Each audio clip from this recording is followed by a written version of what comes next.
Good day everyone. My son, in recent years, the Philippines has faced a growing number of issues that reveal deep-rooted problems in governance and public accountability. Among the most concerning are Ghost Flood Control Project, substandard infrastructure, and the increasing tax burden on Filipino workers and consumers. These reflect only reflect not only inefficiency in the use of public funds but also a lack of transparency and fairness in how government serve its people.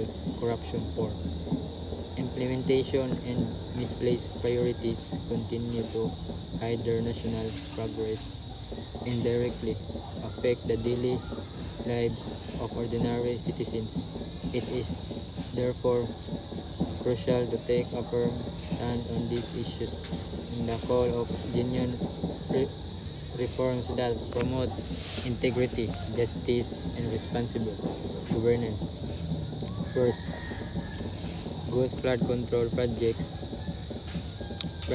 those reported as completed but do not actually exist represent one of the worst forms of corruption. These fraudulent schemes not only waste taxpayers' money but also put communities at risk. Flood control projects are meant to save lives, project priority, but when they exist only on paper, the people continue to suffer during heavy rains and typhoons.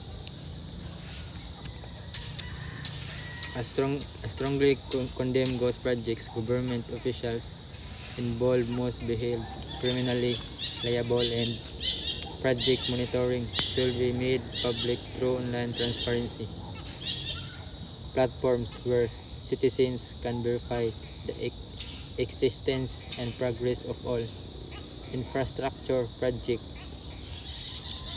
Substandard infrastructures, classroom, roads, bridges, etc.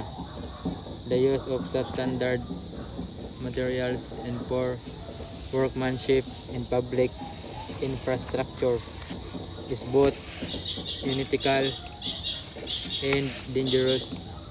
Collapsing school buildings or easily damaged roads not only waste government funds but also endanger lives. This problem often stems from the corruption where constructors cut corners to save money or profit illegally. Infrastructure project must undergo strict quality control, and there should be harsher penalties for contractors and public officials who approve or benefit from substandard work. The government should invest in long-term sustainable infrastructure instead of temporary or cosmetic projects. High taxes among Filipino workers and consumers. While taxation is essential for national government, it becomes unfair when ordinary workers and consumers shoulder the heavier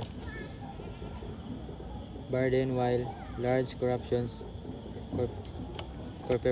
and healthy individuals find loopholes to evade taxes. With the rising cost of living, higher taxes further squeeze the already struggling middle and the lower classes. I oppose this